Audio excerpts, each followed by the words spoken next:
Health optimization has become one of the loudest conversations in the online space, but honestly, the most confusing too. Peptides, supplements, red light therapy, cold plunges, frequency healing, and of course, nervous system regulation.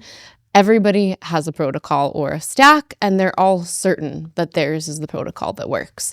But there are very few conversations that slow down long enough to ask why something is working and for whom and at what cost. This episode is not about chasing another trend or biohacking for the purpose of ego. It's about understanding the science behind peptides, where they came from, how they work in the body, what the real benefits are, and where the risks are often misunderstood or completely ignored. It's also about zooming out and asking some bigger questions. How do we responsibly use powerful tools like this? Where should we proceed with caution?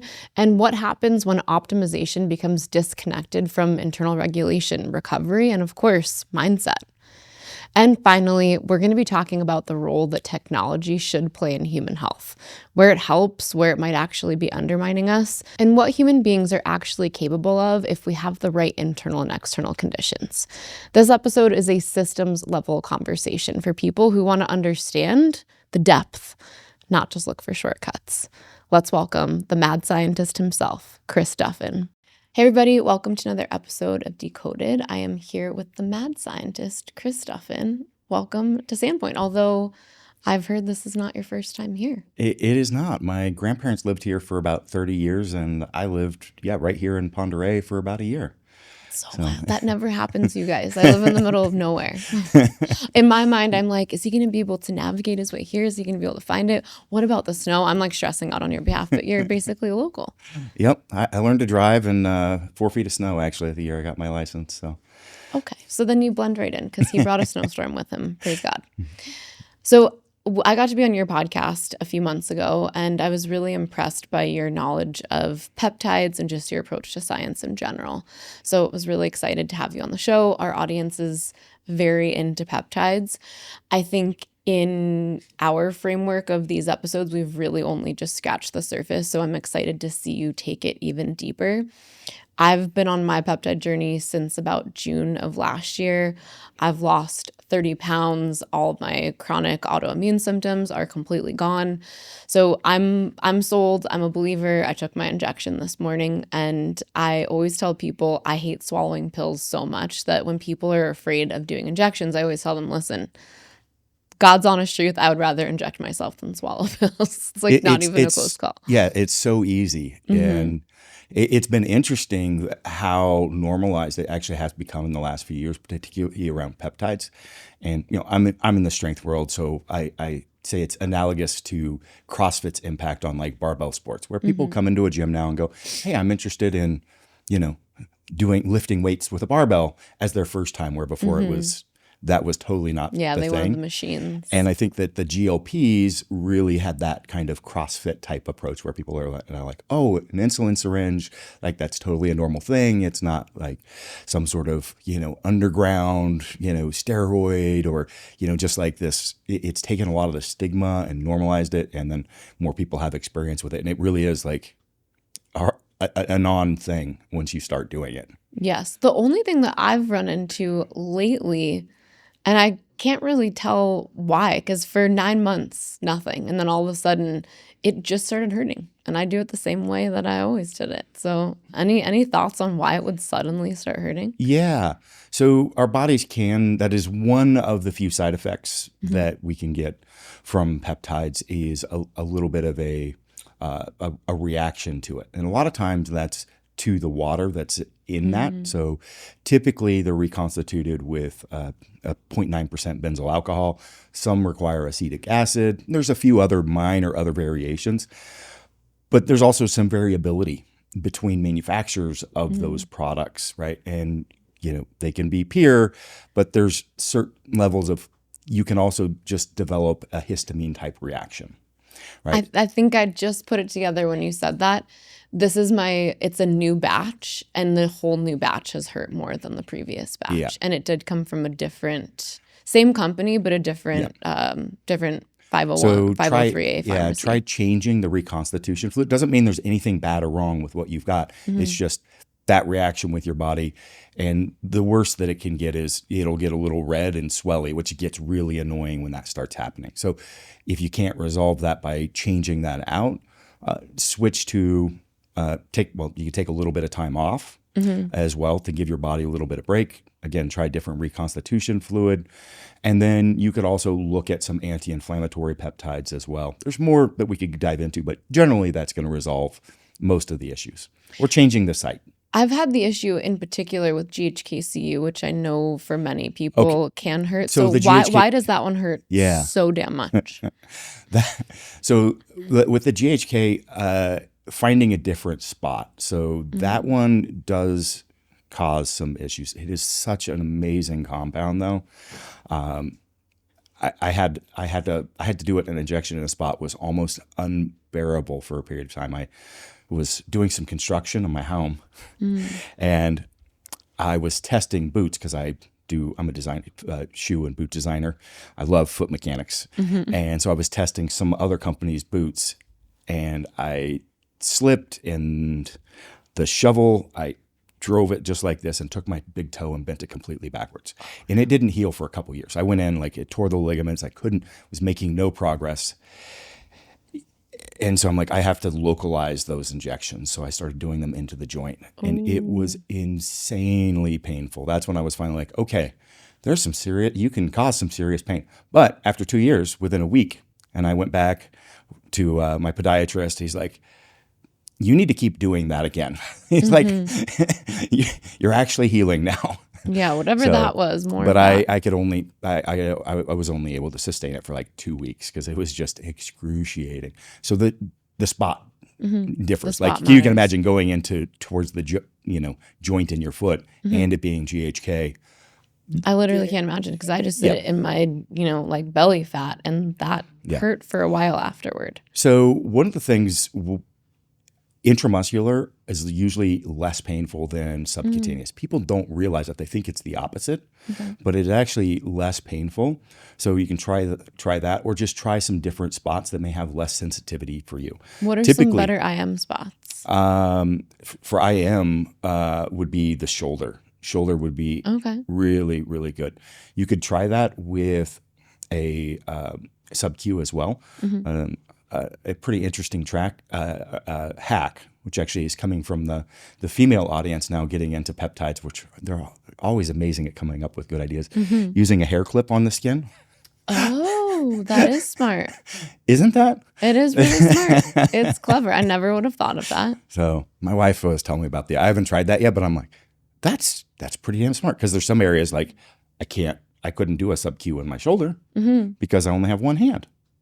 Well, and then also you have the additional sensation that probably distracts away from, right? Because the claw touching your skin is probably taking away from the feeling of the actual needle. Some significant value of women getting involved in peptides. You heard it here first, ladies. Go grab your hair cloths before you do your injections. So I want to get to where the name The Mad Scientist came from, because there has to be a good backstory there. What makes you the mad scientist? I could take this in the Wayback Machine if we need to, but long and short is I've introduced a lot of new ideas into the sports and clinical realm. I have a different lens that I look at things and bring things to, and I was showing up to help this individual who was a really well-known, he was a bodybuilder, strength athlete, celebrity, he's been on TV, he's in front of the camera all the time. It was like 15 years ago when I was starting my first business in the fitness space. And I show up to help him and show up at the gym, and he comes walking out of the gym with his camera crew. And he's immediately, and I'm here with Chris Duffin, the mad scientist of strength. And it just, once that hit YouTube, that's what everybody called me since, because it made a lot of sense. And so my background is engineering. So I've done about 10 years of clinical continuing ed, but I'm not, certified, let's say, in that space. Like my engineering, I've got 2 different engineering degrees and a master's in business, and I came up with that route. But I think a lot of this came from just the influence of my upbringing. I was thinking about this a lot lately. I had to really create my environment around me. So just a 90-second backstory of what's in my book that you so nicely put up there. The eagle and the dragon, everybody. But I grew up homeless in the wilderness in Northern California. And my parents, it was in the Golden Triangle. They were growing, weed for a living back when there was people running around with machine guns and like there was Wild West. There was all sorts of things going on. And so in the book, it talks about my experiences, which I experienced every type of trauma in the category of those 8 types. And we dealt with murders, a serial killer that tracked the family, human trafficking that affected us. And that's where me and my siblings ended up in care of the state. And that's how I ended up in Pondray. His grandparents were able to get us out of that. And so was here for a year before parents were able to get us back. But then we quickly went back to our living in the wilderness out in Eastern Oregon. And so in that, growing up, bless you. Thank you. So in that, I had to create my environment. Like, if you wanted to sleep without getting drenched, you had to have the trenches dug and the tarps hung right and be able to start the fires and just like create the tools. Like, it sounds really strange, but that's the environment I lived in. It's like, you want to take a hot shower, you've got to plan in advance to get the water jugs filled in the stream and set on the right rock, sitting out all day so you can wash yourself. And so I grew up dealing with failure, dealing with things not being, I did create anything I did. So I had a very creative mindset, and that influenced as I got into, my decision to go into engineering, which, side note, I ended up taking custody of my 3 younger sisters, and I raised all of them while I was going and putting myself through my school and working full time and then chasing my career. And I ended up doing pretty good in that. I ended up being an executive turnaround expert. So in the aerospace and automotive manufacturing realm, did some really, really cool stuff, built some world-class businesses. And then in the course of that, I was lifting weights. It was something that was really important to me early on that helped build my self-confidence when I was a child. When I lived in that environment, looked bad, unclean, smelled unclean, showing up at school, people making fun of you, and lifting weights and sports really did a lot for me. And so that's been like a cornerstone of my life. And so I ended up in this realm of, like I said, doing the sports in addition to that. So I owned a gym at the same time. Like, I was doing a turnaround for an aerospace company, and I had to gym. I can go in the evening and train with the 100 members of the gym and be showing them stuff and filming videos and putting it on the internet, because I just saw these gaps that were wrong. And that's where I started also pushing my performance. I wanted to be the best in the world. And so that's why I owned the gym, so I could have the right environment, the right tools, the right methodology, so I could control everything. And I started designing the tools in my gym to be better, because they just weren't right. And that's how people got to know me in the strength realm, was writing articles, seeing the tools. And then I launched my business, Kabuki Strength, in 2015 with the products that I designed. I had a number of patents and unique products, and I ended up penetrating sports performance faster than any other company in history. So I worked with every single Major League Baseball team, 80% of the NBA, 70% of the NFL, any major college you can think of. There was about 1,000 colleges as customers. My products are in the White House, every branch of the military. So you kind of get the idea where people called me the mad scientist of strength. And there might have been a little disruptor element. Yeah. And at the same time, like, it was this larger system, and that's how it's like, well, why am I in the peptide space now? Well, I started using peptides in 2003 because I wanted to get all the records and push my limits as far as I could without using anabolic steroids. And I did that. And those records still stand. And then I did decide to go into using anabolics when I was 33, that was a while. I guess I'm getting up there now. That was a while ago now. And I chased that and did some amazing things in that realm. But everything I did from like equipment design, everything's integrated.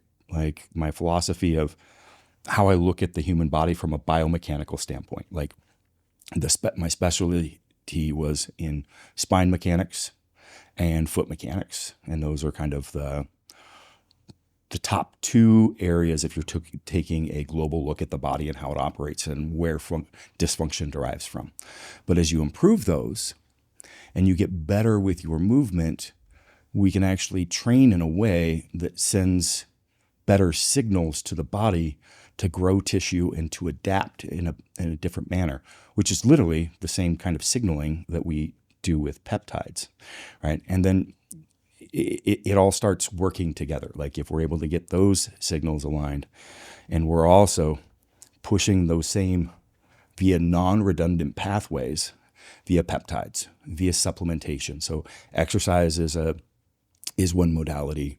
We can tap into that with, red light therapy, pulsed electromagnetic. It's all like creating this environment to create this really optimized human. And that's, I guess I did it for really personal reasons, right? I wanted to discover what my potential was. I wanted to see how far I could take things. And I was, still willing to do things that were bad to my body. It's not necessarily when you're pushing performance, that doesn't mean, and that's a conversation that some people don't understand if they haven't been in sports. I know you have a sports background. I do. Because, if you're a world-class athlete, you're in optimum health. No. That is not how it works, actually. Yeah. I'm probably in more optimal health now as a 40-year-old woman who does my vibration plate in front of the red light and goes very minimal. Exactly. Same here. And it's kind of funny because people online, if I roll through my comments, they'll be like, Chris, what are you doing? You're aging backwards, because I look so much better and I feel so much better than I did when I was in my 30s, because in my 30s, that's what I was chasing.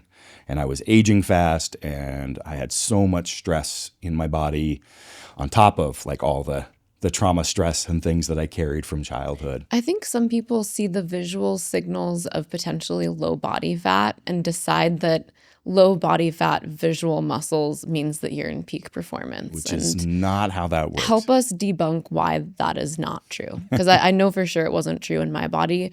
The fittest I've ever looked was probably the worst I've ever felt in my life. Yeah.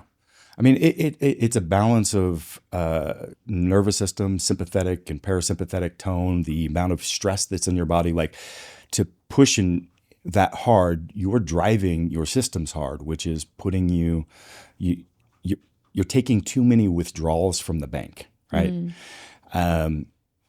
It's just like, I call it the boardroom athlete, but a lot of my clients are in this 45 to 65 high performers in their careers.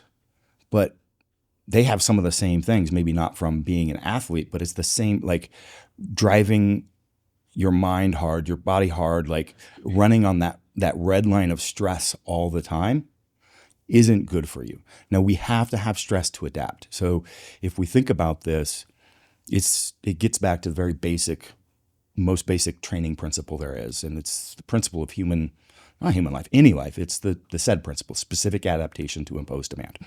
So in essence, without resistance, there is no life. Like if I break my arm and put a cast on, immediately the process of atrophy. Now there was a stimulus to the bone, so the bone's going to heal. Slight tangent, but the muscle in that arm begins to atrophy near immediately.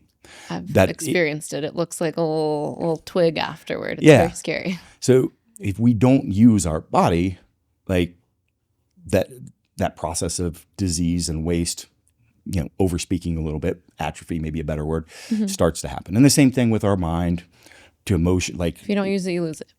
Exactly. Use it or lose it is the SAID principle.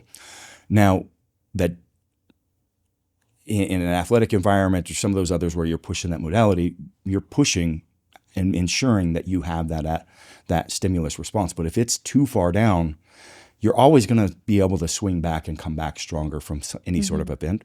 But it doesn't necessarily mean you could have dropped so low that there was a whole lot of extra induced stress that just didn't need to be there. So it's really the optimization. It's just like trauma. Like, right, you can take an experience and figure out a way to learn and grow from it. Well, you probably could have learned and grown from a lesser experience and still been up here, but didn't have to endure, the impact of what that did to you. So essentially paying attention to an incremental approach and also the periodization of how you're putting the body under stress. Is that essentially what you're saying? Exactly. Think of life as a square root symbol. And you've got to have a lot of, it's little, we've got a little valley in front of us and the peak on the other side is higher than where we're at right now. We're going to take a step, and you have to purposefully take a step to make that choice to step into a workout, to step into the next challenge, start a business, go back to school, whatever it is, right? Whatever that thing, you need to be able to recognize what that is. You're on the edge of this precipice, and then we adapt and we grow out a little bit stronger. And if we time those right, there's a nice kind of steady upward. Doesn't always necessarily work that way. If we don't have anything against us, so just being thoughtful around that. So you've got, I call it the precipice, the plunge, the pit, the bottom, the pole, as you're climbing out of that. The peak is that height. We could translate that into all sorts of things, business, leadership, and so on, and how you do that. But you also have to have the plateau, the time for some self-care. But you can't spend too long there. You can't spend 6 months drinking Mai Tais at the beach, or you will get soft and you'll be on this steady decline. And unfortunately, life always comes at us no matter what. So you could try to find comfort and just live in that world like many people. That's our natural inclination. Once we get back past some of these like biological drivers when we're young, like to get out on our own, to find the partner, to have kids, like all these scary things. There's also a piece that drives us to take that step off that precipice. So these biological drivers. But we get to this point, and that's usually when people are hitting their 30s and 40s, and you see it. And that's where most people fall. They just are able to find that comfort and roll with it until they get to the end. And something comes up in life and hits them, and they freeze up, they lock up because they haven't built the resilience. They've started getting soft. In my work, we do brain pattern mapping, which I know we discussed on your podcast. And just for everyone that's listening in the audience that has done break or you're certified in break, I think we all know what his brain pattern type is. But I definitely want to give you the link because I want to see if we are all right. We've got to be right. So I'm not going to ruin what that is, but I'll give you the link so that you can take it. But what we found in brain pattern mapping is that there are people who do tend to be risk averse and therefore don't get a lot of reward in their life, and they do seek comfort and repetition. And then there are those who seek novelty and really like risk and like to push themselves, and they're obviously the ones that tend to burn themselves out. They run themselves at red line all the time. I think we both know where we naturally fall into the category. So, I've had to learn the opposite. So that the plateau is very important for me to recognize those times that, all right, I need to be here. You can't always be stepping into the next thing. Yes. You need to, but you need to be thoughtful. So everybody's approach to that, and that's just like Have you found some sort of secret timing, or does it always differ when you get to that plateau? What is your approach to deciding when it's time to step back off? I know that I'm in a season like that right now. And as you're talking about it, this is the first holiday break with my kids where I took off. Like for 2 weeks, I basically did literally nothing except hang out with my kids, ski, self-care, just really relax. Yeah. And now I'm finding for the first time in my life going back to work, I'm like, shit, I don't want to do this. Yeah. So what's the secret ingredient? How do you decide when to get off the plateau again? So one is you have to realize this comes in what we call microcycles and macrocycles, right? So there's small moments on a daily basis or a weekly basis, and we need to be thoughtful about what we choose to step into, particularly people like us, right? Because it's like, it doesn't mean turn into everything, but it could be a hard conversation with a family member or an employee or your boss or whatever it is. Like, it's sensing those moments, learning when that precipice is, because the opportunity we have is to purposefully tackle microcycles to make the macro easier. Let's say the person that goes, I want to start my own business. And you go, yeah, but you can't have a hard conversation with your coworker. How are you? You need to there's so much work that you need to do and step into that Or like you before can't stepping pay in. small bills, but you want to build a business. Exactly. That Right. happens so often. So- People come to me with all these big goals, and I'm like, you can't get your daily life together. So you got to steward the small things to be prepared So for the take big thing. those challenges and just step into those, right? So recognizing, and it's not turn into every challenge. It's turn into the ones that are purposeful. And part of that is you should be able to feel it in your gut. It's this mixture of fear and anxiety and excitement. Yeah.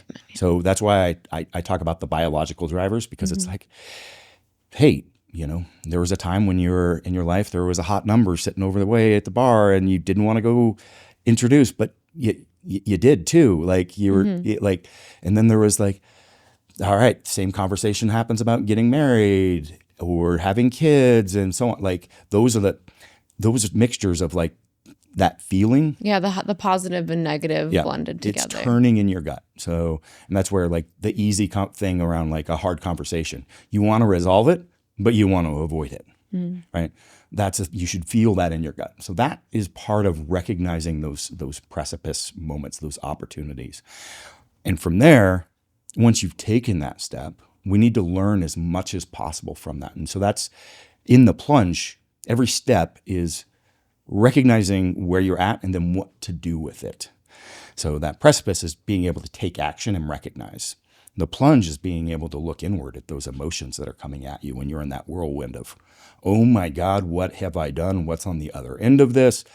Whether it's shame, fear, depression, to meditate actually into those and better understand where you're coming from, your values, what's driving those emotions versus the common, logic that out there is, no fear, push it down, just kind of, no, it's an opportunity during that period of time. But perhaps also blended with questioning where it's coming from and what it's trying to trick you into, because it does seem like yes, exactly. Metacognition ultimately is what's going to help you turn that into a learning lesson that's actionable. You've got to keep peeling back the layers, whether it's the 5 whys or whatever approach that you find valuable. That's why I said spend time with it, meditate into it to understand where that emotion is coming from and truly why, and just keep digging a little bit deeper, a little bit deeper. If you don't do that, you won't discover what's driving that shame, depression, whatever it is that you're experiencing in that whirlwind that you're at, which is very different than when you're in the pit. What's your take in those moments? Because again, from a brain pattern perspective, there are people who are naturally, they've got well-developed metacognition, typically via childhood trauma where you have to learn that to survive. Then there are others who tend to see things from a more victim-centric lens. So in those moments, what would be your advice for somebody who, when they're in the shame or in the guilt or in the fear or anxiety, their instinct is to look outside to externalize their blame structure? What would be your approach to help them out of that? That's probably tough for me because I probably don't work with a lot of those folks. Well, and you are not that way at all. I'm not that way. That's not the people that come to me. But a lot of the framework is so much around you can't drive change unless you take accountability. So you can always blame somebody else in a million circumstances. A little over a year ago, that company I lost that I told you about. Yeah. It was, grew to an 8-figure company, had 3 investors that were billionaires. I was a globally recognized brand. And one day I got a call that I was fired from the company. And they showed up with semi-trucks and loaded up and moved it across the country and let go of the 50 employees. And I could blame those other people. But if I choose to go that route, I can't learn anything. I can't grow. So it very well could be those other things. But it adds no value for me to place on that versus really focusing on what in that can I take responsibility? What do I have what do I have the ability to take responsibility from in this? Because that is the only way that you could learn or grow or become stronger out of that. So I think you just, even though you don't typically work with those people, I certainly do. And you hit the nail on the head. Really, I think the antidote is always radical personal responsibility, because even in that moment, perhaps the lesson to glean is, how did I not see this coming? How did I potentially put myself into a situation with Exactly. people who would even do this? And that is the sort of metacognitive ability that Those are separates exactly the the successful questions, people yeah. from those who are not. That's exactly what I had to learn from that. And those were my mistakes. Yeah. And you know I did it too. I came out of a similar thing around the same time. I too got fired from my own company. It was like, are you kidding me right now? I had a 9-day-old son. Yeah, it was fun times. Yeah, so it was wonderful. Got left with a few $1 million in personal debt, all the good stuff. So Easy peasy, anyway, whatever. Listen, it motivates you. It probably motivated it was you to actually the bounce best back. thing that could have happened at the end of the day. And I've feel learned and grown so much. And as I'm building the groundwork for doing something like that in the future, I'm approaching the structure and things very differently, recognizing that I moved too fast and I brought people I don't need to get into. There's so much that I learned still at my age about business and the experiences that I have. There's still so much to grow from that. The other side is when you're in the pit, it also, the personal accountability is massive right there as well. So that's a 3-step process. You want to shorten that. The less amount of time that you spend, there's how deep the pit is. Let's minimize it. Yeah. How short it is, because you could end up there for years or you could end up there for weeks. You have control of this. And the 3-step process there is, I call it, everything's kind of body focused for me. So ACL, your name. Love it. Yeah, go for it. Acknowledge, number one. Acknowledge That you're in the pit. that you're in the pit. I mean, that's just massively empowering. And then second, once you've taken that and go, oh, this isn't life. This is this moment in life. Like that's big. But now celebrating it. And I truly mean celebrating it. Pick up any business book. Walk into any company that's been around for a while, that's had to survive the growth throes. And that book, or the people in that company that welcome the new people in, will tell them of the glory days. The stories of the glory days. And what were the glory days? The pits. The pits. Yeah. Those are the action book moments of life. I reference, because I'm from Portland, I reference Phil Knight's Shoe Dog all the time. You read that book and it's just so much about these stories through the 80s and it was when they wasn't going to be able to meet payroll and all this stuff. And it's like, that was just this gorgeous story. And then people in the company tell you about those days. If you went back in history and went to those days, they couldn't wait to be out of it. They were just hanging on by a thread till they got to the other end. But now it's literally the book. It's the story that they tell other people. It's the story they tell their kids. It's the story they tell the world. Because it can be your biggest motivator if you're present to it. I know the most money I ever made in a calendar year was coming off the heels of being completely screwed over in a real estate deal and having to double pay. I had to pay all the subcontractors a second time, even though I'd already paid my contractor. I owed over $1 million in cash that I had like 6 months to pay out, and I had nothing. Well, it's just like, how proud am I going to be when I get to the other side? So focus on, that's the part to celebrate. It's like, this is the moment I'm going to tell my kids about, my grandkids about, that I'm going to write my book about, that I'm going to, like, this is the moments that are going to be burned into your memory that you're going to think about later and remember of the great life that you had. And you're going to be so proud when you get to the other side and went, I got through that.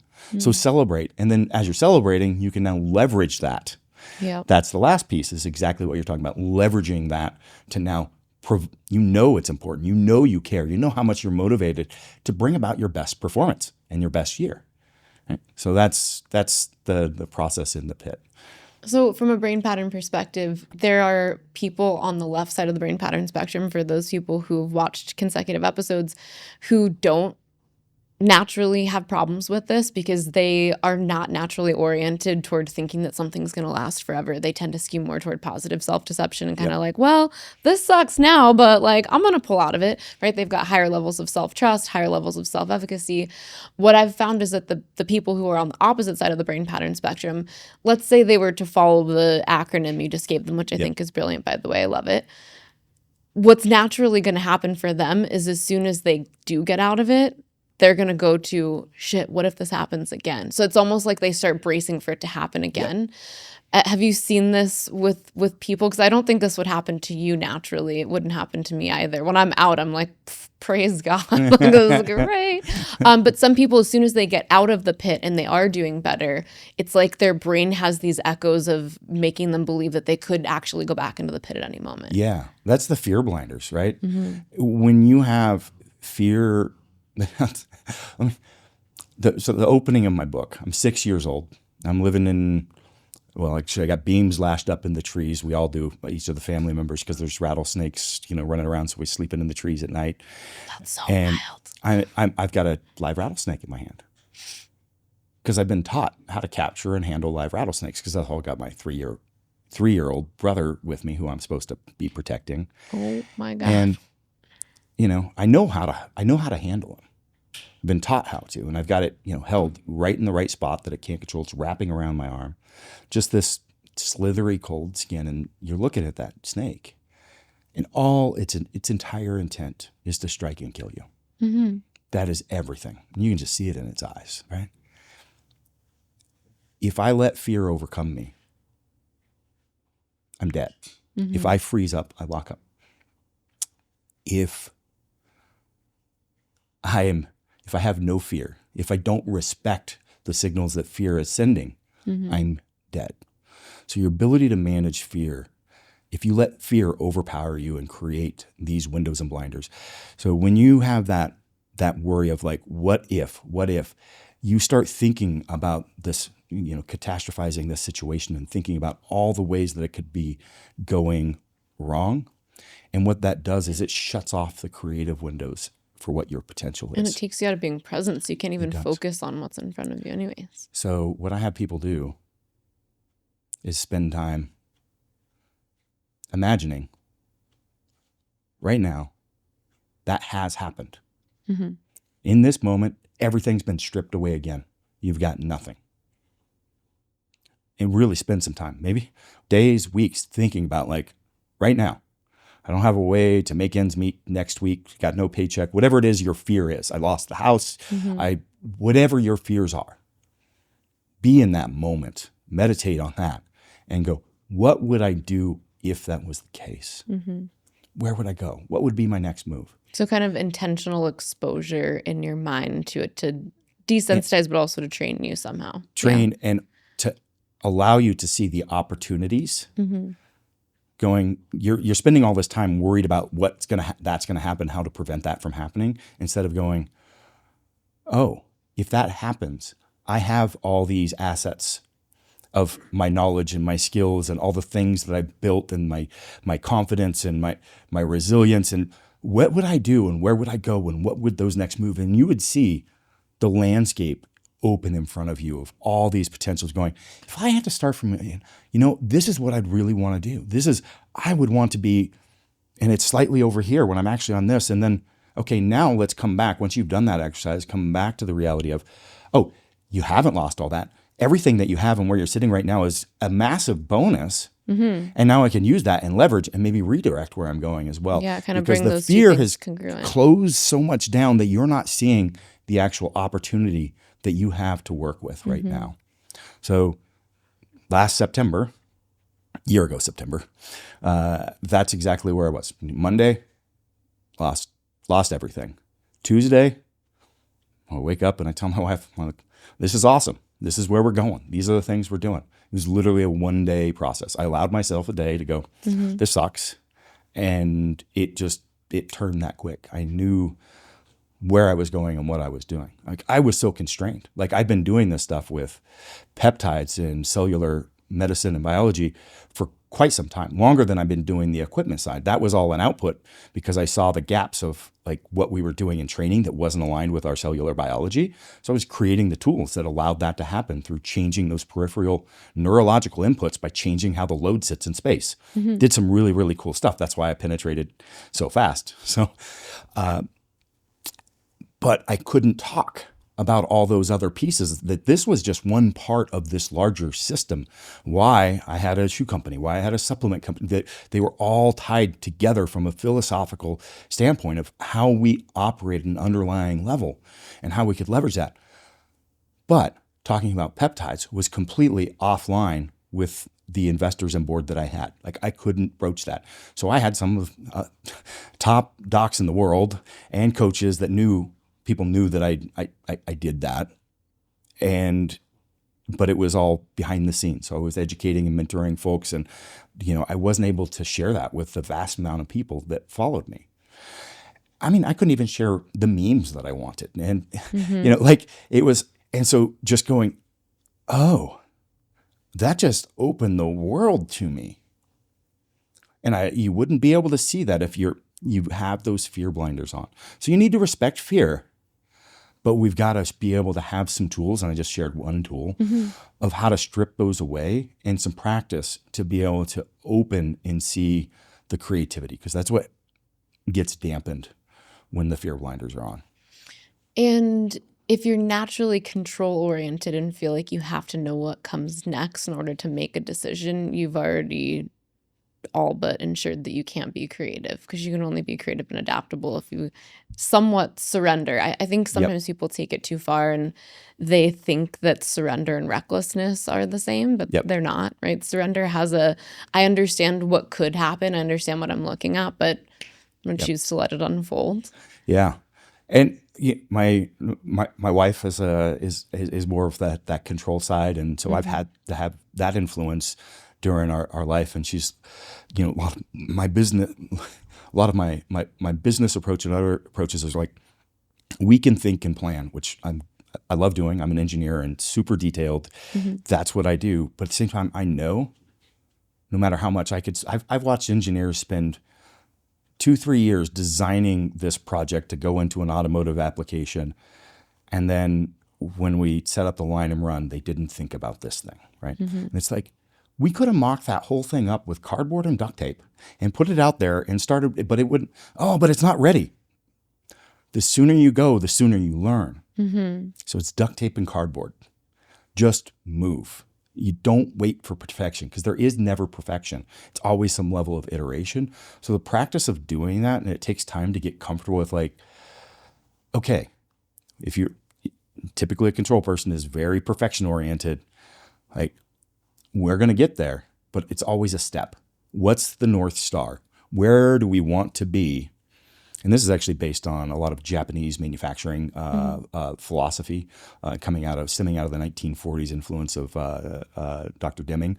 But that approach is this, like, every day, you can never get to perfection. You can never get to that North Star, but you can always be one step closer and taking that step closer every day. What step have you made today? I want to pause for a second, because this episode matters to me on so many levels personally. As you know, if you've been following along with my podcast, I did not get into the peptide space for human optimization. I got into them because my body was completely broken down. I was having autoimmune flares, hormonal weight gain that was not responding to any of my strong willpower or time spent in the gym. The only thing that actually made it change was adding peptides to my daily routine. When I did that, I started to understand bioavailability, dosing, stacking, and that is everything we are covering in today's episode with one of the leading experts in the peptide space. As you know, I am partnered with LEMD so that you don't have to guess where your products are coming from, whether they're black market from China. You can find all of my recommended stacks at LEMD/BusyGold, and LEMD is ELLIEMD.com/BusyGold. And I go deeper into all of my protocols and offer support on my Telegram group, which is also going to be linked in the show notes. Now back to the show. And I suppose with that, the process of iteration, some people are naturally more inclined toward embarrassment and thinking, oh, well, what are people going to think about that? And I think, again, going back to the brain pattern type that I think you have, which is the same that I have, there's very little care for that. You're not blind to it. You understand what people could think, but it doesn't matter as much. And typically I've found in my body of work that comes from not necessarily being able to trust primary caregivers in childhood. So in a way, then you transpose that onto, and you don't really give too much weight to what anybody thinks, because you're going to find a way to figure it out and get across the finish line. Yeah, pretty much. Yeah. So, if you don't fall in that brain type, is just getting the practiced exposure to that. I'm afraid of what other people are going to say. All right, post some. You're afraid of putting up your social media marketing post or whatever isn't going to be perfect. Put up one that you know is bad. Do it. Yeah. Do Go for it. You're going to need to get used to seeing those comments and responses. You're going to have to do that at some point. It's going to happen. It's going to come. I'm not a quote person, but there is one quote that I intentionally put in all my work with Break Method, and it's one of my favorites. It's a Chuck Palahniuk quote, the guy that wrote Fight Club. Yep. And it says, find out what you're afraid of and go live there. And that's how I live my life. I think it is what human beings are intended to do. And I think if you intentionally go into the places that you are afraid, that is the pattern opposition that helps us grow. It supports the growth of our anterior mid-cingulate cortex. Then you feel more purpose in your life, and everything kind of just flows downstream from that. Yeah. Beautiful. Let's jump into peptides a little bit. Yeah. Our audience is somewhat familiar with peptides. If you haven't gone back to watch the initial episode on peptides, I think it was episode maybe 6 or 7, and then we did another episode digging a little bit more into MCAS symptoms and how some of those can be relieved with peptides. Are there if you look at peptides, do you think of them in kind of tiers of kind of like, these are kind of maybe things that are generally applicable for the general population, then these are kind of more specifics? How do you look at the world of peptides, and is there a hierarchy with how you look at it? I don't know if there's a hierarchy, but there's certainly categories. Now, I should provide the caveat, like I try to share things from my anecdotal experience. I think the fact that I have over 20 years of experience adds some significant value, and the fact that I've been able to be involved and mentor and develop a lot of the protocols that you see floating around today are stuff that I was putting out, 15 years ago to coaches, and they got shared around. But I'm not a medical professional, right? And a lot of these are not FDA approved, and all of the insert medical disclaimer here. Yeah. So the GLP, the single agonist, the dual agonist are medical. SS31 recently, which is mitochondrial peptide, was approved in September, and then Eli Lilly just did the phase 3 trial of retatrutide, which is the triple agonist GLP with glucagon, which is absolutely phenomenal. The research on that is tremendous. So there's categories, right? So we've got neurological based peptides. We've got metabolic or mitochondrial-based peptides. We've got peptides that are rhythm-based, aligning your circadian and hormonal rhythm. We've got growth hormone, analogs or secretagogues, and we've got healing peptides. But there's thousands and thousands of peptides. I mean, a peptide is simply an amino acid bond like a protein, but a lot smaller. So it's between 2 to 50 amino acids is what a peptide is. So just so people have an awareness, and there's a lot of people who think that they just came out and just became available. I think it was 1926, the first peptide went into medical use, which was insulin. Life-changing product, right? And then in the 1960s is when we started to be able to synthesize them a bit better, and then they really started exploding in the 80s and 90s when the cost of that synthesization started coming down. And now there's a lot more, but there's research that goes way back. Like if we're talking cognitive peptides, cerebrolysine has been around since 1948, patented in 53. It's an incredible brain healing compound. I used it on my nephew when he was in the hospital with 5 brain surgeries and in a coma for months. First day. Is it good for traumatic brain injury? Yes, it's phenomenal. I'm gonna need to write that one down. My daughter has cerebral palsy, and we've been really on a mission. There's research as it relates to cerebral palsy. Yep. Okay. So, and it's been around for a long time. Connect with me on that because it's not available in the U.S. I do have cerebrolysine hydrolysate, which is kind of the specific of that. And there's also dihexa, which is one of the peptides within cerebrolysine.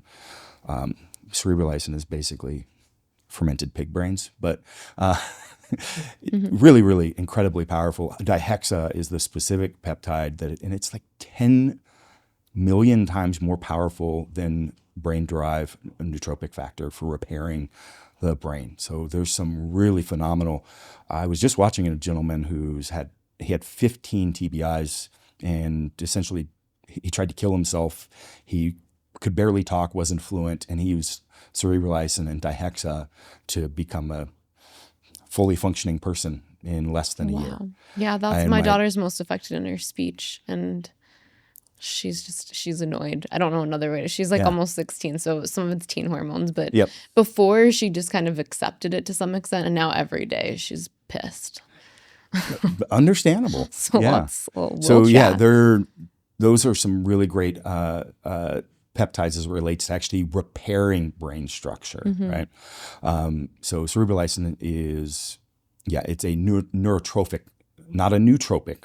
So a number of peptides that people talk about, like Cimex, Selenk, Nupept, those are all like nootropic-based peptides, where neurotrophic is healing the brain tissue. Okay. So it's like anabolism for muscle. So right? one is helping it grow, the other's just maybe helping connectivity. Is that the distinction? Yeah. Okay. Yeah. Got it. Yeah. Helping the firing or helping with either dopamine or GABA or serotonin, and basically balancing those within the brain and improving those functions. They work. Multiple of them work different ways, but I'd say most of the ones that you hear about related to brain are related in that fashion. Now, I honestly don't use or promote a lot of those.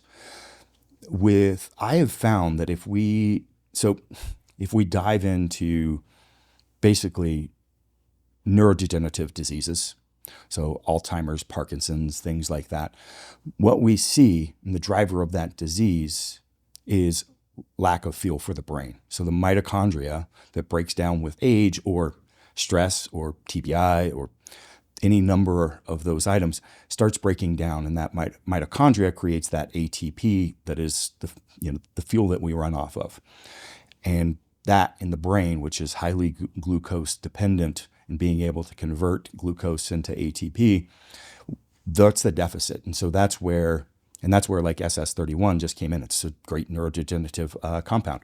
And I'm hoping it gets approved for additional within that. But I found that attacking that, particularly with my boardroom athlete, let's say, this 45 to 65-year-old, which also could be, again, an athlete or someone they've had the significant amount of stress.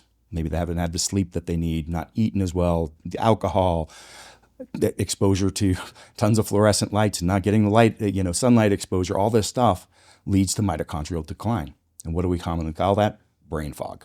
Or just, it's my brain's not with it anymore because I'm older. That's what your brain not with it anymore. And taken further is neurodegenerative disease. And that's the driver of those neurodegenerative diseases based on our current understanding right now. And that's what these compounds are being researched for right now. So MOTC and SS31, they're two different mitochondrial agents that we can use. They also do a lot for our body when we're doing that. So, but I have found that the cognitive comes along so far with those that it really makes most of these people trying to attack that via, hey, I need to take this thing that improves my brain function. Your case, very different. I would absolutely drive in there, but I'm going, our typical 40 to 70-year-old that wants to be performing better. Well, they'll probably also have some, maybe some pre-diabetes or poor insulin response. These are all responders. If that's combined with hyperlipidemia, again, that's another signal that we've got some mitochondrial breakdown. They've got probably excess body fat that they've been having trouble getting off. Not able to add lean mass. Again, the body's not responding right. So as we tackle that, this gets better. And as that gets better, your emotional resilience goes up. Right? Because you've got the energy when those things hit you. Your stress response and resilience is a lot stronger. So there's another one in that class, SLU-PP332, which I created the first orally available with urolithin A, which is a well-researched, again, mitochondrial. So I've got that in a single, and it's a capsule version, and it drives that biogenesis, so the creation of new mitochondria and then ramping up the mitochondria and its function as well at the same time. So it's really valuable. But the SS31 and MOTS-c is a really good discussion. So one of those, I heard you talking about a car when I was on here, so I'll use mechanic analogies because I'm an engineer. All right? Go for it. It's like a chip on your car or a reprogrammer. If you're not a car person, it's a new software update on your computer. You've got the same hardware, and it just goes in and does a reset, and you get a whole new level of performance. Redoes the timing, the fuel, like everything. You step on that gas, and you're like, whoa, right? That's the sport mode on your car. It just changes how it operates. Braking's more responsive, transmissions shifting better, all that's happening. It's like a whole new car, and nothing happened except for loading a new program. But if the engine's knocking and you got some blue smoke coming out the back end, what would happen if we reprogrammed that? Probably have some problems maybe sooner, because you're able to push it harder, you're pushing it harder, your energy levels are up. So you're taking this you're like, I feel amazing, I feel great, I'm going to exercise, I'm not getting sore. I'm doing my training, I just keep pushing more the workout further because my endurance capacity is going up like every day. Chris, this feels great. Until it doesn't, right? That's where SS31 comes in. SS31 is the mechanic. So it goes in and fixes the structure, right? And it's specific. It's really unique. It is electrostatically charged and goes straight into the mitochondria and attaches. Got the opposite charge of what's called cardiolipin, which is a very unique lipid that's in the mitochondria and stabilizes that membrane. So it helps repair that cardiolipin and stops the leakage. So that's what's happening when we've got that mitochondrial breakdown going on. The energy process, that engine, so mitochondria is an engine that's creating, it does a whole lot more than that.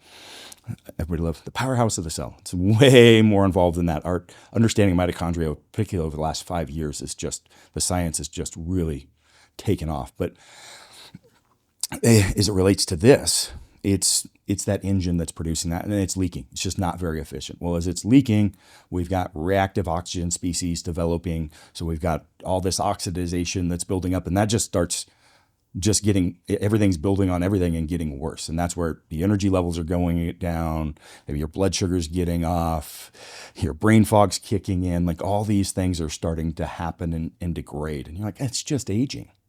And you can see it too. Like you see it in the aging process. Like your skin doesn't look as good. You're not able to keep muscle on. Like all this, the body's functioning is breaking down at a cellular level.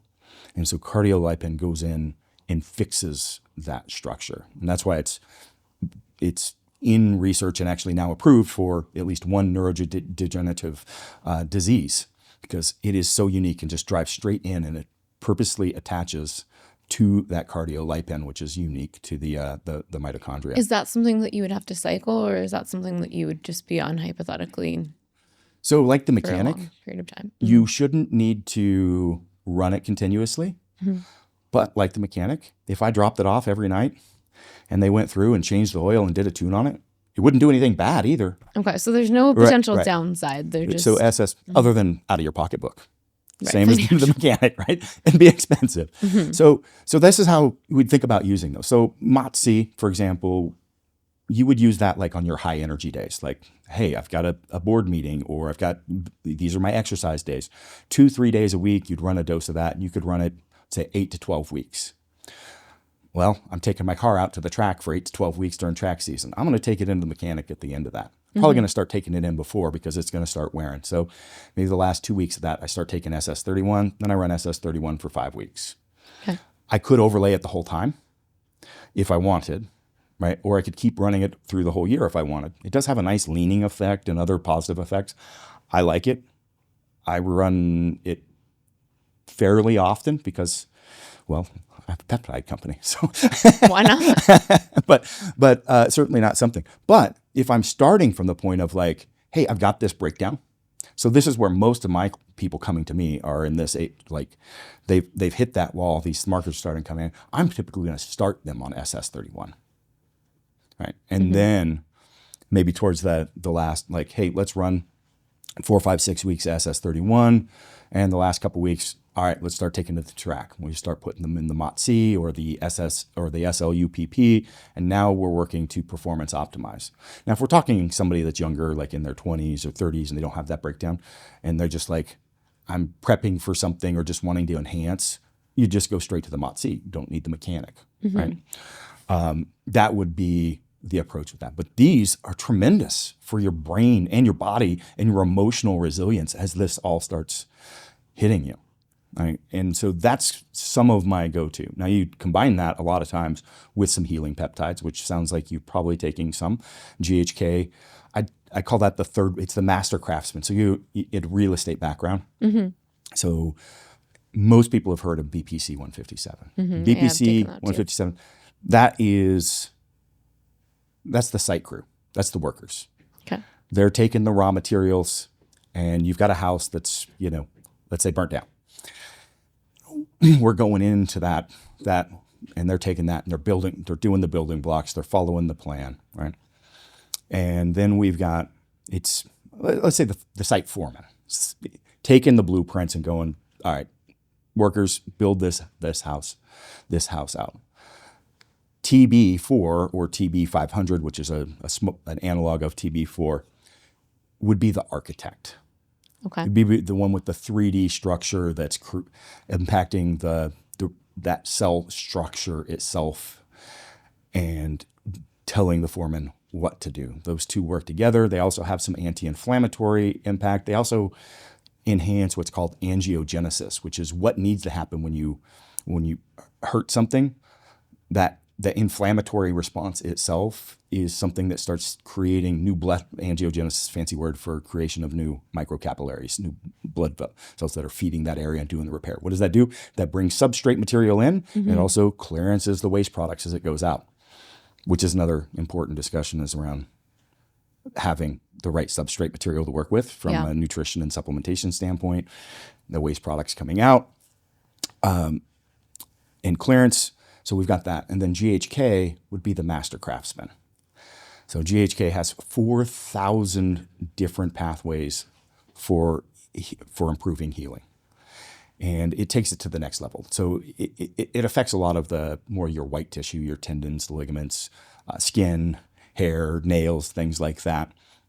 But it's going to take that home and make it better than it was before, making sure that everything's laid down the way that it should be, not just slapped together and structure thrown up. And then we might have KPV in there as well. That'd be the fourth one kind of in this healing protocol. And that's just a simple tripeptide, so 3 amino acids. And it's the firefighter. So that is the one that you might explore for the histamine reaction too, because it's a massive anti-inflammatory. So it's going, because if a fire breaks out, we're no longer building the structure, right?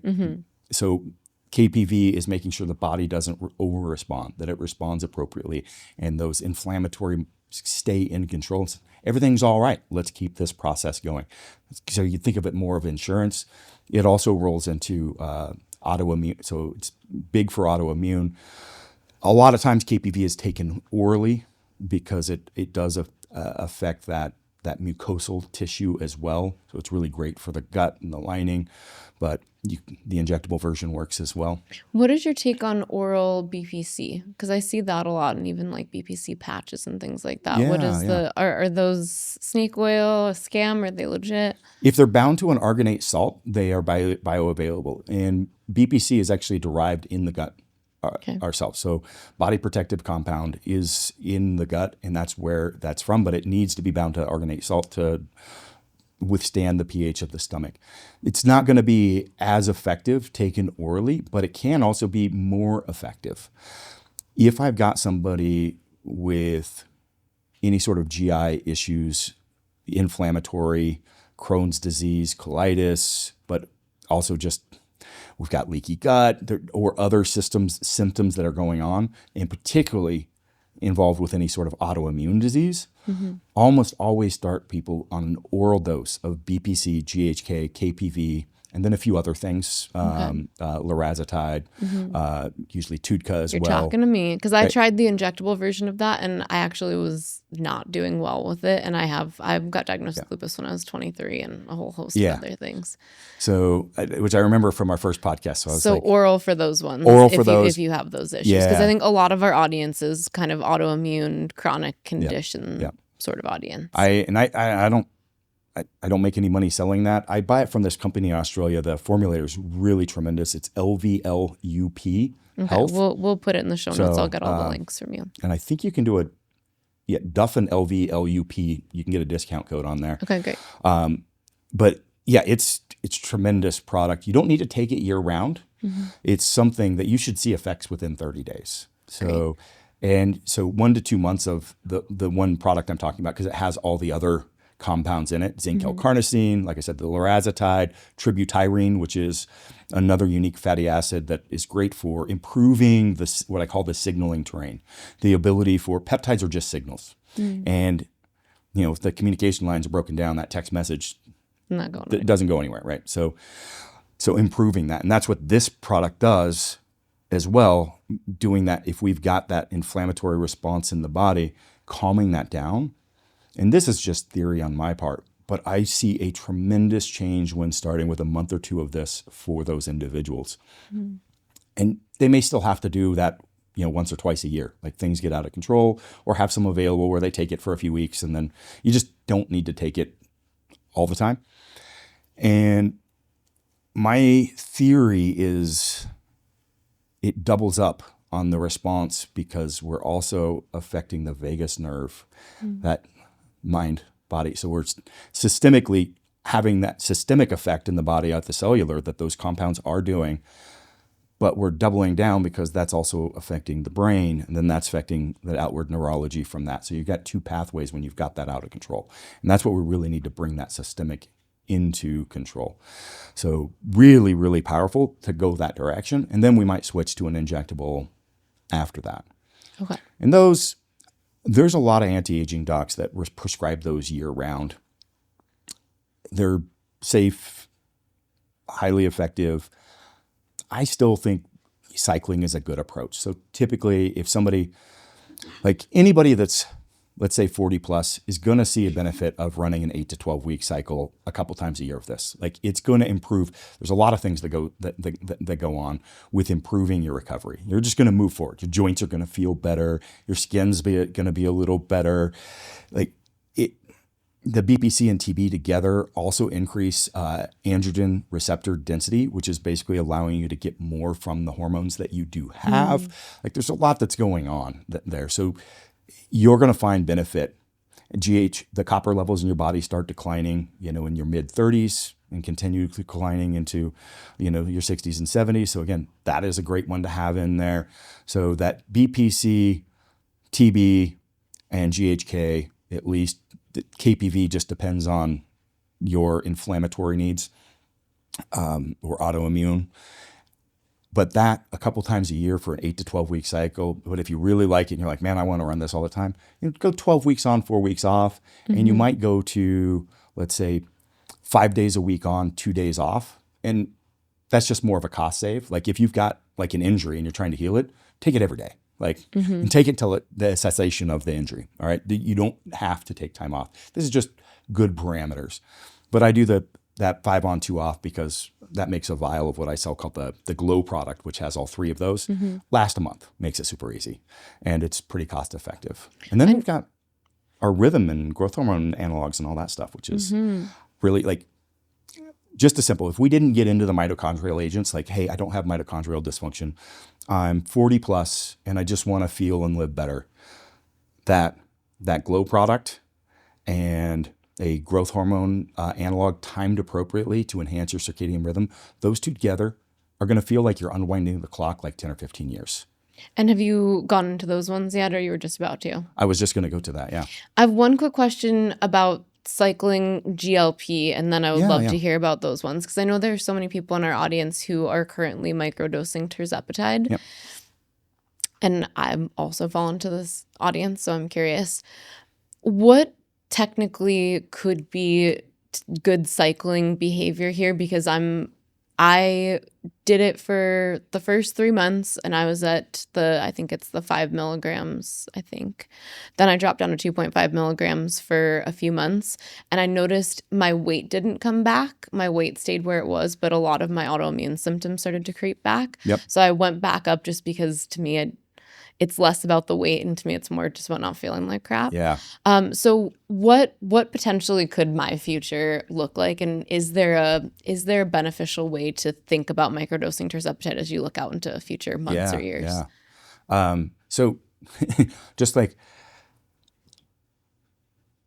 I'll just mention retatrutide for a minute and we'll go back, because actually my premium stack, I compare.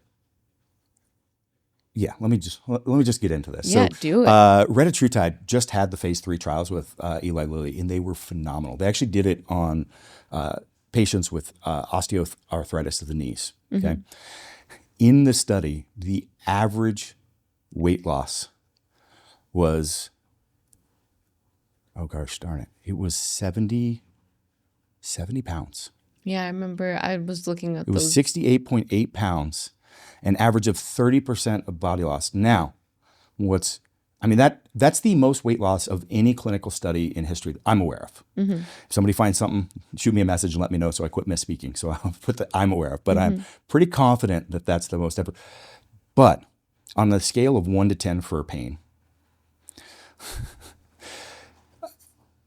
I think it was 80% of the folks had a reduction in pain of 4.5%. That's amazing. And 1 in 8 had complete remediation of arthritis. That's amazing. That's amazing. And I bring it because you're talking, autoimmune disease. Arthritis falls, and atherosclerosis, that falls into that same category. Yeah. Right. That's that reduction. And now, obviously, some of that is also related to the weight loss on the knee, less the impact on the knee, joints. right? But that certainly would not be all related to the weight loss. Those are all compounding factors, though, that need to be taken into consideration. So absolutely tremendous. There is no single better compound for body composition for dollar than retatrutide, that triple agonist, because it's got that glucagon in there that drives the energy side of the equation, right?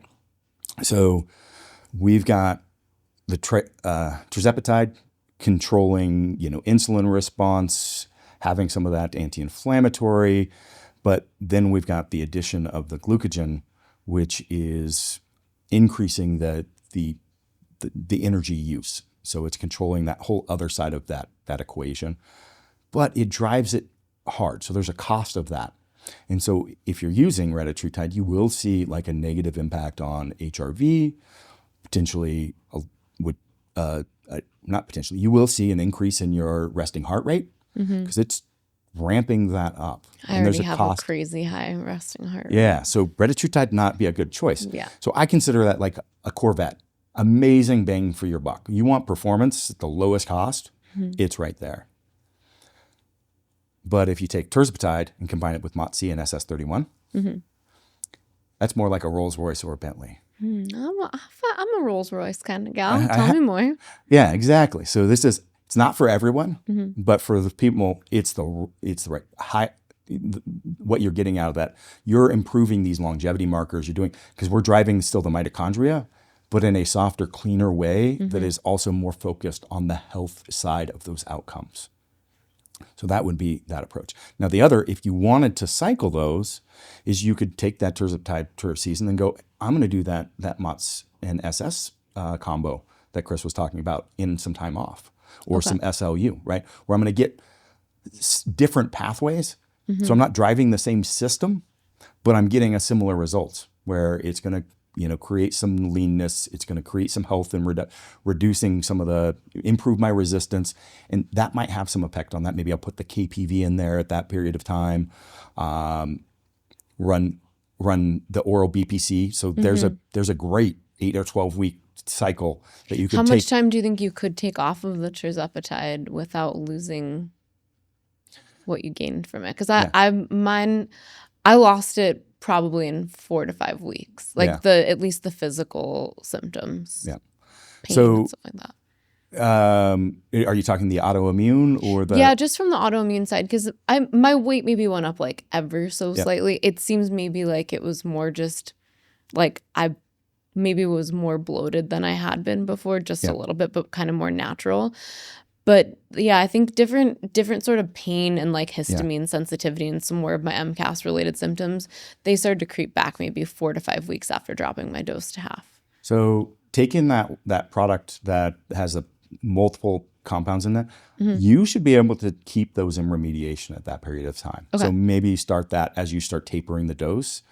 But I don't have a fixed answer. There's going to be the you have to individual try it, biology. trial and And again, for someone else that's going, hey, the hunger cravings is controlled, like that's a big issue. You could look at putting I something have no like, appetite, so that one wasn't a big one for me, praise God. just for your audience, right? Yeah. Because there's the there's the behavior modulation side of that, right? Which is, for anybody that doesn't know, like these will have an impact on alcoholism, on gambling addiction. Like it's not just the appetite. These pathways are connected. Do you think that we're going to see in our next 5 years here them start to actually be prescribed for addiction? I hope so, because some of those that are really hard, like those pathways with those individuals, it's hard to overcome. And it's so phenomenal, the level of impact that it has. And maybe people could say discipline, this or that, but you've never lived in those people's heads. I've grown up around addiction and loss, and you've got to have some sympathy and understanding that there's some different wiring, and sometimes a reset can, adding some help in there is not a bad thing. No. And so I truly hope so. But melanotan too is another one that people don't realize has some of those same qualities. Is that the one that makes you tan? It's the one that makes you tan, yes. So you're telling me that I can be tan and free of some of these symptoms? Yes. Tell us more. It also jacks up your sex drive and Wow. Why isn't everybody taking melanotan? They call it the melanotan, or they call it the Barbie drug. They should call it Jersey Shore. I feel like as soon as you said that, I'm like, Jim. Yeah, it's a pretty great little underrated compound because it affects in some of the same ways that the Tirzepatide can affect like mood as well. If you've ever felt that sensation, kind of stabilizing that. Melanotan is actually a little bit better for that, but it has those same addiction side of that. And I've used that with people for this specifically that have trouble What does with a some of those typical behaviors. melanotan cycle look like? How many days per week would you have to take it? There's a lot of different ways you can do that. You could microdose that daily. You could also take it a couple days. And a great way, if you're focused on the tanning side, is to take it like 15 minutes before your exposure to the sun or a tanning bed. But there's also getting too tanned, and maybe I want those other benefits and I don't want the tan side. Then maybe like the microdosing and doing that when you're time away from that. So I don't have a specific protocol for that because there is a high level of variability. And it's one, though, anybody that tries to play with melanotan, it has some really bad nausea up front. So you really want to start very, very low and then work that dose up. It's been a while since I've done the melanotan, so I'm not going to go through dosages with that. I personally like to have that. I like to level out kind of the mood and the craving side of that is typically when I'm putting that in. If for some reason I'm a period of year that's kicking in hard, I might use that. It's been a while since I've done that.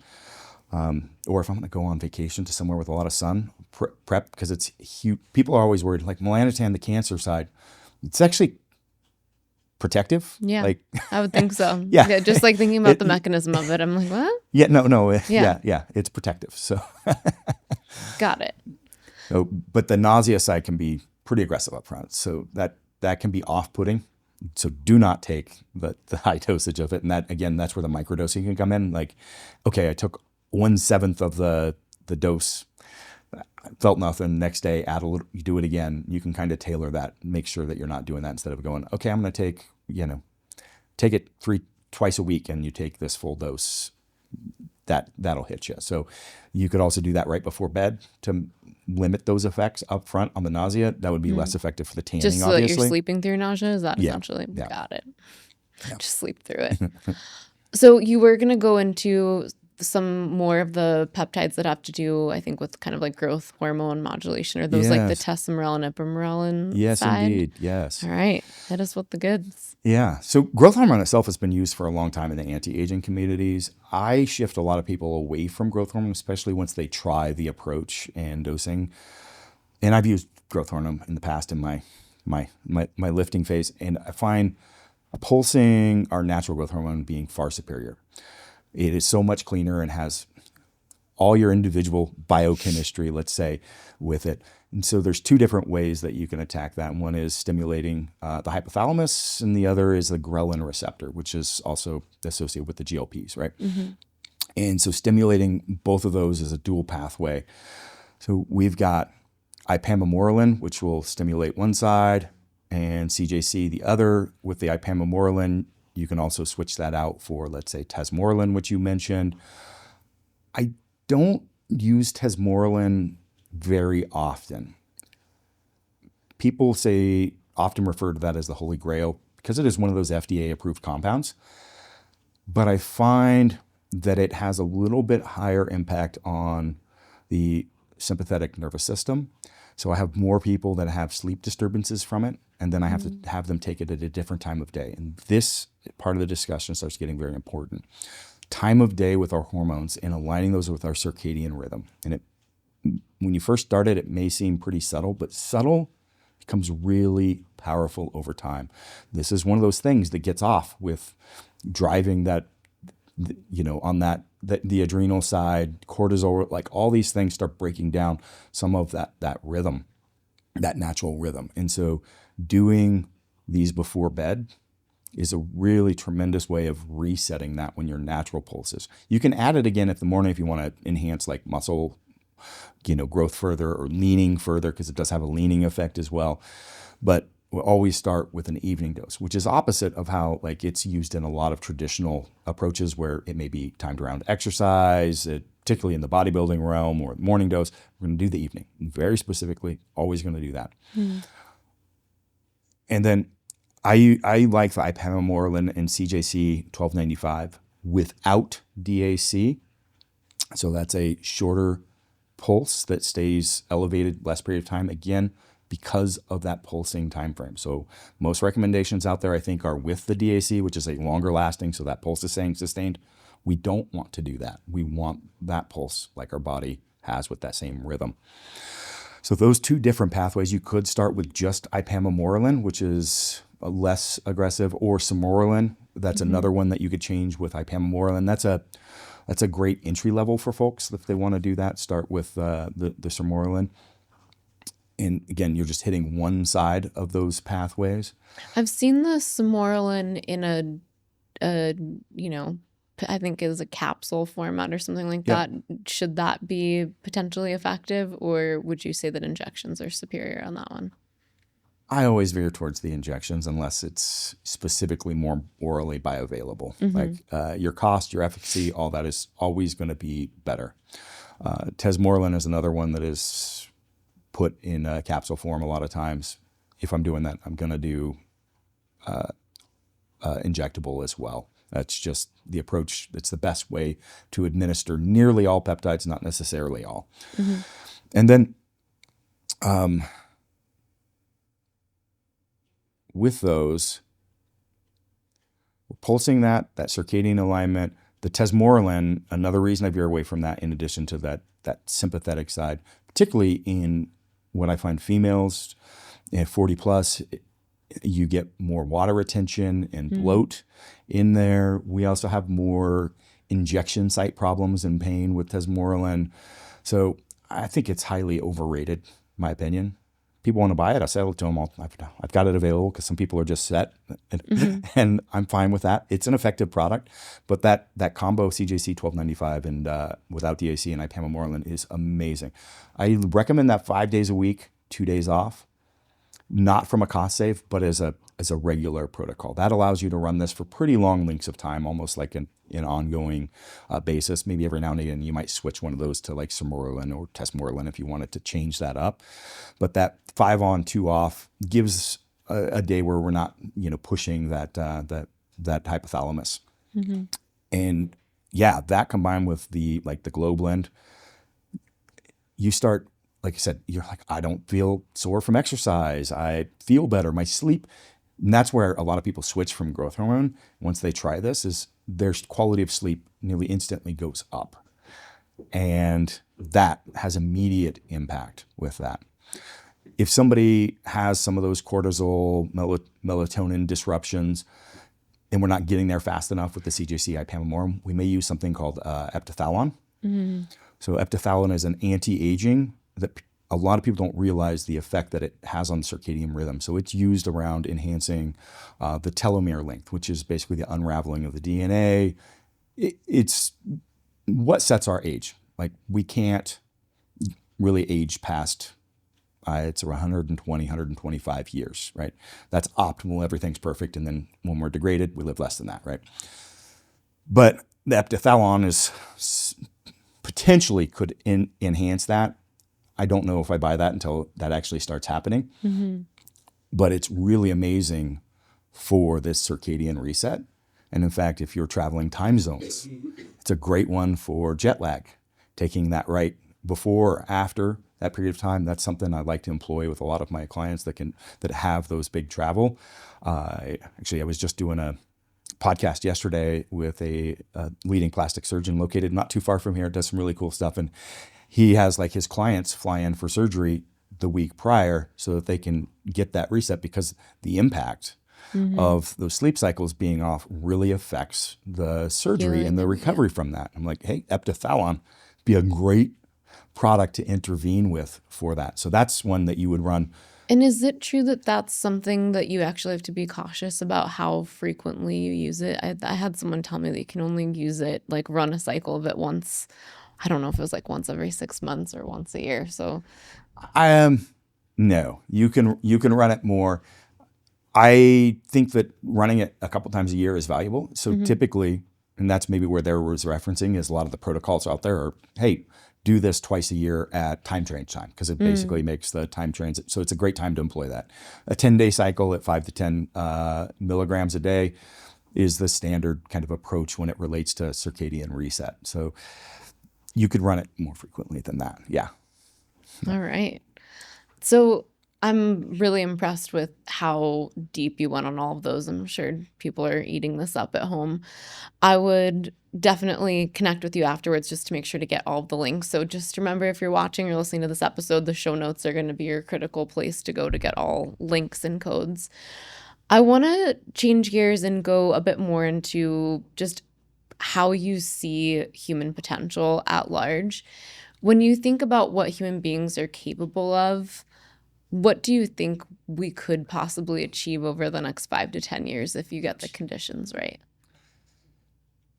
I want to be careful with how I answer this, because I could come across as very, woo-woo, or like if we're talking theoreticals, particularly when we're saying things around medicine going, hey, I think that we should be able to heal certain diseases. Like, I got to be careful with language around that. So hopefully the audience understands that as I'm going through this. Our audience is pretty woo open. And it's not necessarily woo.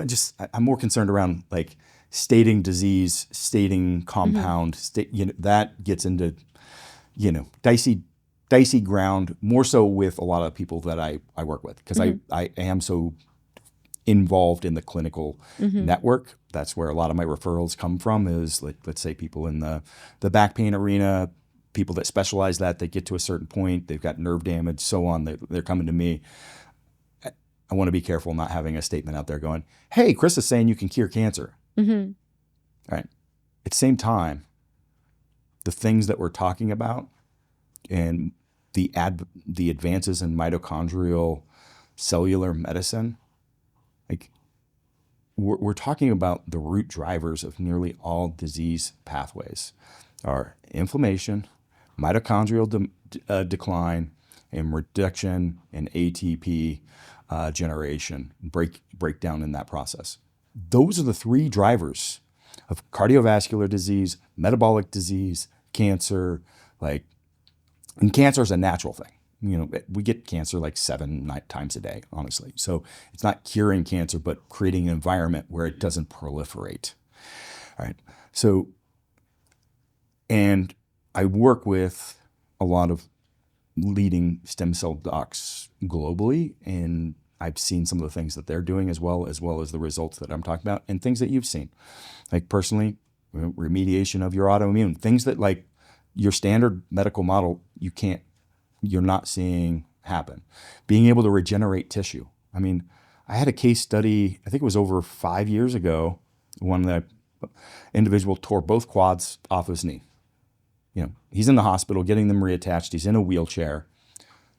I mean, your standard model of care for this is 60% of people at 2 years still have pain or stiffness. 50% of people never return to play. You're able to walk, in a good case scenario, 2 miles at 6 months. All right.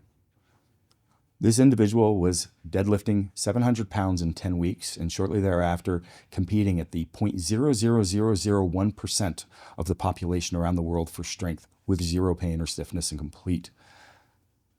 I mean, that's impossible. Except it's not. It's not. The root driver, I mean, type 2 diabetes should not even be a thing at this point in time. You shouldn't need insulin.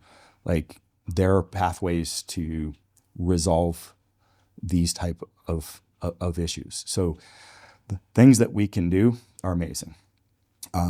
Just right now. And this is growing so rapidly with the ability to our understanding at the cellular level. And I think that also that's going to compound with the use of AI to further understand the intricacies of what's going on there that we can't necessarily map with the human mind. And again, having the availability of these compounds that can penetrate into those cells. I talked about the size of the amino of peptides. That's the value of it, because that size has a low level of accumulation, which is why it has such a high safety profile, because it can't become toxic with those low accumulation levels. But the size also allows it to penetrate that cell membrane that a lot of drugs can't do.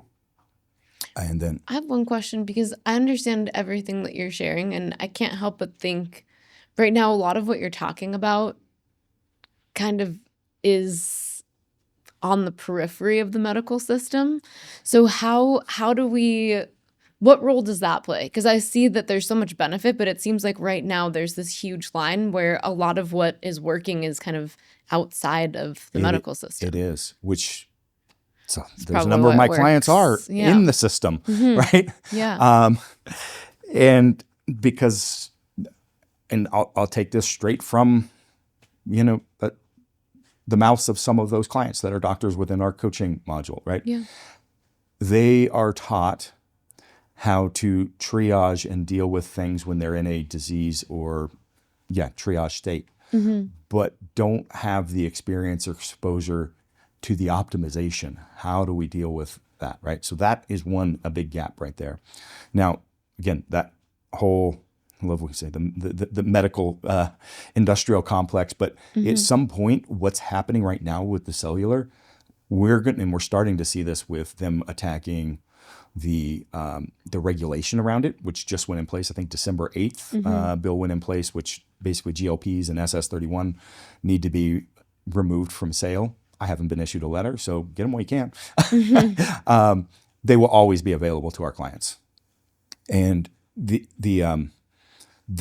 I think that there's going to be a big pushback, and that's going to hurt us for a little bit. But at some point, you can't argue with the results. And there is going to be a place where the medical industry has to change and start embracing. And when that happens, that's going to be amazing. I mean, at the end of the day, come on.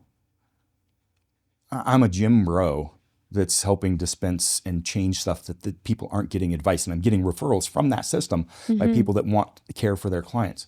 That shouldn't be the case. That shouldn't have to be the case. Yeah, it should. Sure, that's my income and my livelihood. It works, but and it has a good safety profile, it should be something that we adopt. Yeah. But I wonder, and this goes to perhaps a more conspiratorial thread, I wonder how much of the resistance there is because ultimately, if all these peptide compounds have the ability to really actually reverse a lot of disease for people, then what is Big Pharma potentially losing in the long run? I think those numbers are probably astronomical. Well, yeah, and the big thing is creating the state where we don't have that disease to begin with. Improving the terrain within our body so that doesn't happen to begin with. That's where the opportunity is.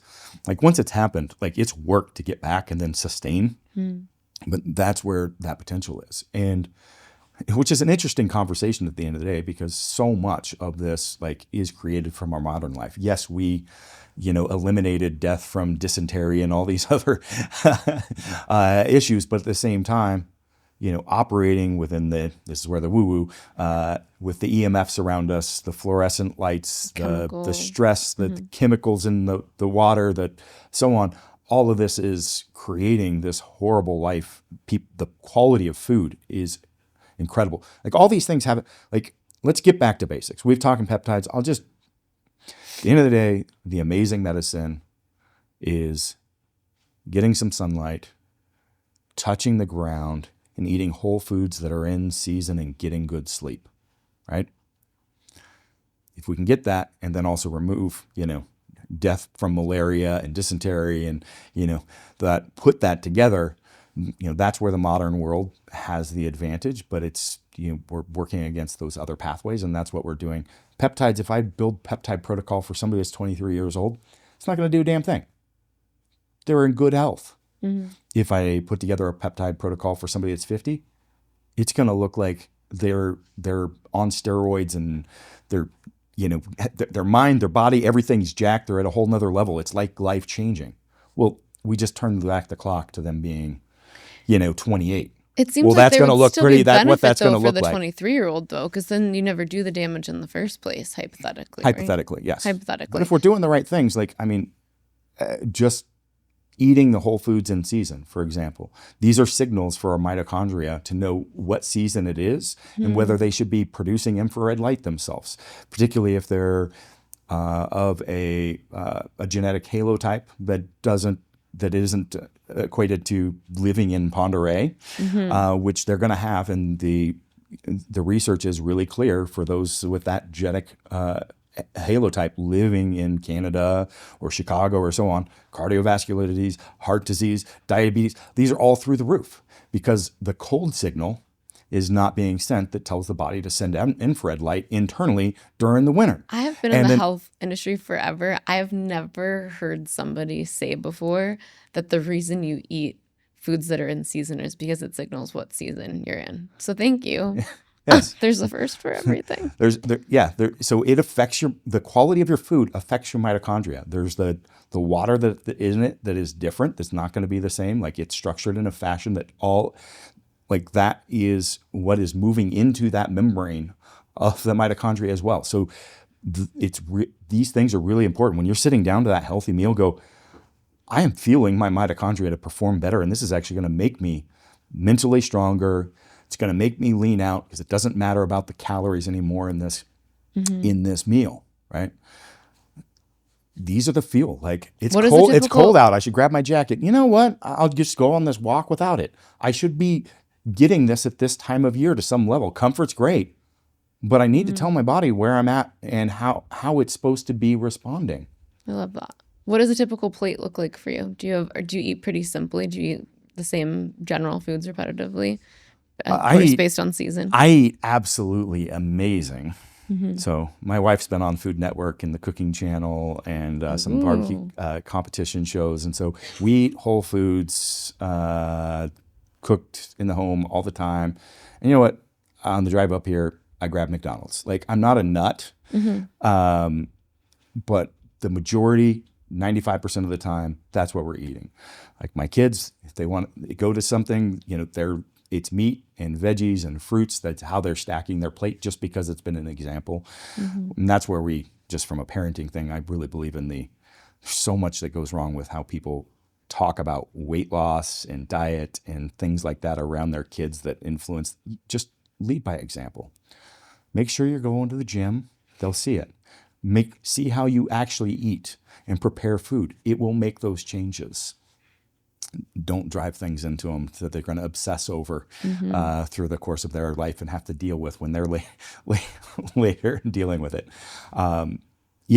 So yes, we eat good, but it's also not like super restrictive. And not obsessive. Exactly. I want to close with a couple rapid fires. Are you ready to rapid fire? Yeah. And then I also want to make sure that we get where everybody can find you and all the good stuff that we talked about today. Okay, so I'd like you to rate each of these on a scale of 1 to 10. Okay. And then I've got a follow-up as well. So obviously 10 is the best, 1's the worst, 1's like no benefit, might as well skip it. Okay, peptide therapy. Peptide therapy? Yeah. 10.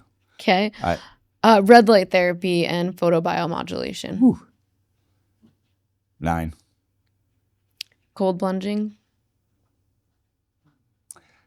If it makes you feel good, like I talked about cold, there's value, but understand what it's for. It can be misused, and it often is. So I'm going to say 3. Okay.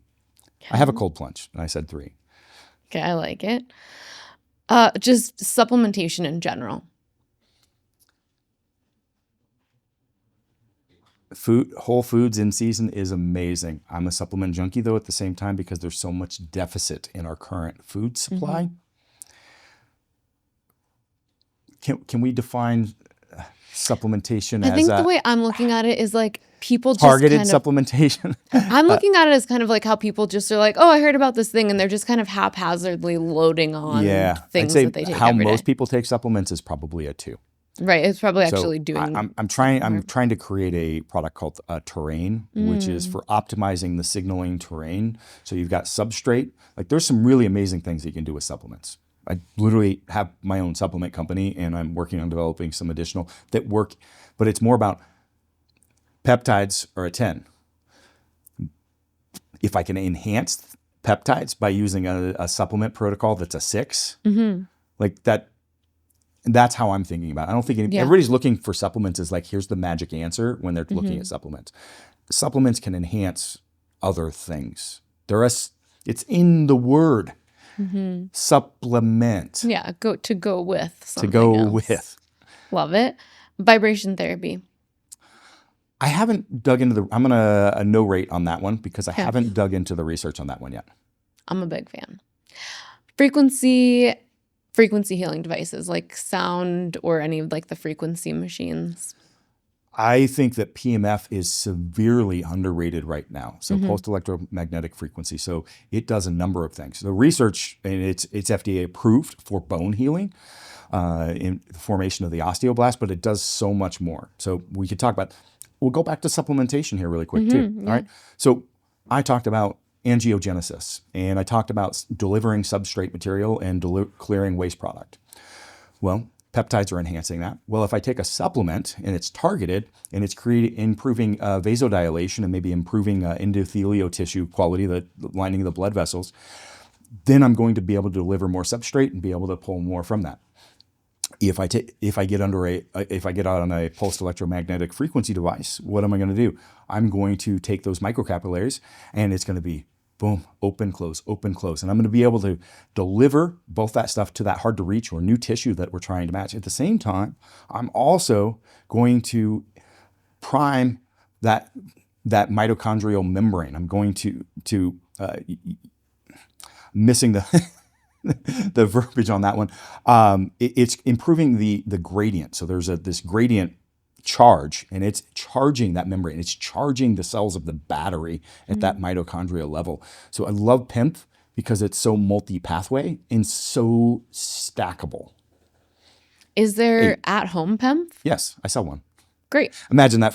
But it's because they're so overpriced. Mine is the same quality. You can go, Higher Dose and Bond Charge have some great quality units, but they're like $1,500. And so I buy from the same factory. It's rebranded in my brand. I hope to get into some more medical device stuff because, the pricing on that they're selling to those is huge. But the value with PEMF, and this is where I'm trying to make it economical, it's selling at under $1,000 for the same unit, is being able to do it on a regular basis. Same thing with red light.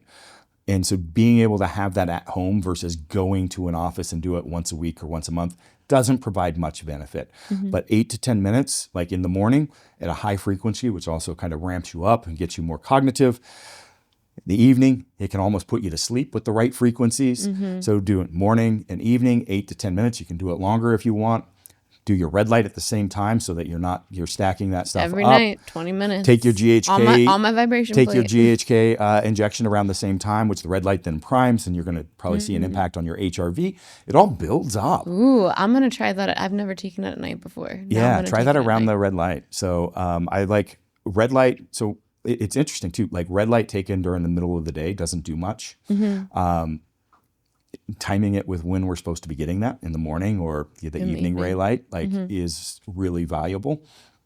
It's really interesting how the body doesn't responds to that. And if we get into it's really interesting. Like the red light therapy, I was just reading this study where they exposed the tibia to just the tibia, and then they drew the blood and found that CD34 plus was elevated 300%. The technical term for CD34 plus, stem cells. Stem cells, yeah. My daughter's had a few stem cell transplants. So, yeah. So 300% elevation in the time following that. Some people that lasts for like 4 to 6 days. Most people, the half-life is, 6 to 8 hours. So that's thus the twice a day. PEMF that kind of a similar thing as well. So yeah, I sell a PEMF that same as everybody else's. But it's just, I try to make it accessible to my clients and anybody else that follows me, the things that I believe in. We shall link to that in the show notes as well. Emotional and nervous system regulation work. So much. 10. Okay. Doing work on yourself is so important, and that can expand beyond that.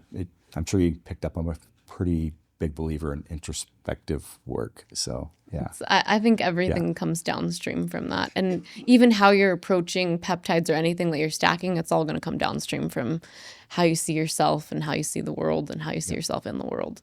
Yes. We've got the mechanical interface, the biomechanics, which was my past company. It's it's like getting out and having physical resilience in the body.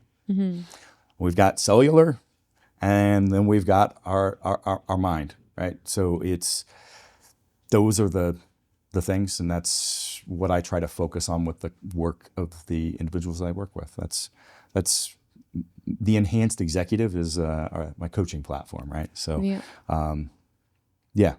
incredibly important and often overlooked. Why are you in the state that you're in that you need the peptides? What are the behaviors that are holding you back from achieving the potential that you can have? Like, we need to dig into that. And personal mastery, do you personal fundamentally even development believe is that you massive. have potential? Because some people don't, Yes. right? Like that's one of the things that has to be worked on is they don't even see that they have potential. I'm the person with I back have pain that's going to be limitless like this potential. forever. People define themselves. When you talk about victim mentality, these things become the definition of some people. Self-handicapping. Yeah. I've got the opposite. I think I'm invincible and can achieve anything. What about strength training?